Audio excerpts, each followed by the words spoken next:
In a free market, you get more for yourself by serving your fellow man. You don't have to care about him, just serve him. And ask yourself, how much would get done if it all depended on human love and kindness? I feel sorry for New Yorkers in terms of beef.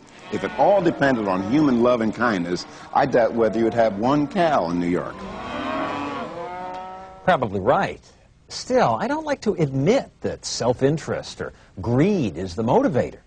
And we certainly don't like to teach that to our kids. But what if we did?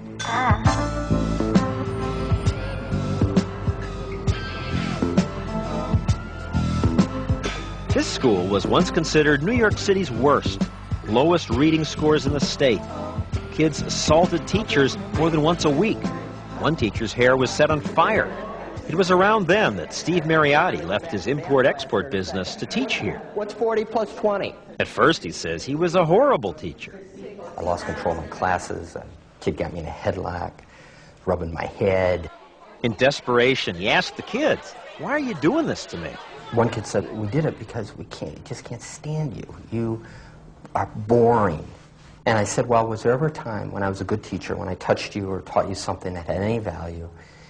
And the same young man said, "The only time you really had value to me was when you told us about your import-export business and how you bring in ladies' shoes at $5 from Agra, India, add $1 on for insurance and freight, take it down the Lower East Side and sell them for $7, and your income statement would be $126,000. Oh, he'd remembered all this from the beginning of the term? He remembered. And here was a guy that had been defined as brain damaged, emotionally upset. People were afraid of him. And he'd recreated, in total, a Harvard Business School income statement. Does anybody have any ideas for a small business that you could start right now as a kid? Mariotti changed his way of teaching. And you can trade with anybody in the room. Now, he started talking about making money, and suddenly the kids were different. When you hear people complaining, that's where the big money is. They're suddenly interested in learning? They're suddenly interested in learning, and they come to life in the classroom. His teaching changed lives. You found my Dodger jersey? In high school, Frank Alameda was floundering until he took Mariotti's course. He graduated and went on to open this sporting goods store.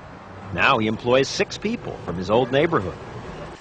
I'm probably the biggest thing that happened to my family because I got people looking up to me, people that I grew up with, just will pat me on my back, would say, "Frank, keep it up. You're the only guy that got something going for you out here." That's $1, my friend. Howard Stubbs grew up in a poor section of the Bronx. Mariotti's course led him to rent a hot dog stand. Now he owns 5 and makes as much as $3,000 a week. You do get a lot of respect. You know, people look at you and say, "Wow, every day that guy, he's out there, he's making his money, he's doing his thing," you know. Will there be better days? Jimmy McNeil has a music business that makes more than $1 million a year. He says he has this because of what Steve Mariotti taught him in high school. Children that are born into poverty are fascinated by capitalism and by ownership and by markets. Visualizing from the top. We think of capitalism as something the privileged practice, but in some ways capitalism is the big equalizer. Money doesn't care if you're black or white or green. Have a good day. It's the people at the bottom who need capitalism most, who need the system in which everyone is free to trade and free to pursue money, because capitalism opens up opportunities to climb up that economic ladder. Somewhere along the lines, Bill Gates started off with 0. Somewhere along the lines, Quincy Jones started off with 0. My rule for kids... It's not a color thing. You know, it's an opportunity thing.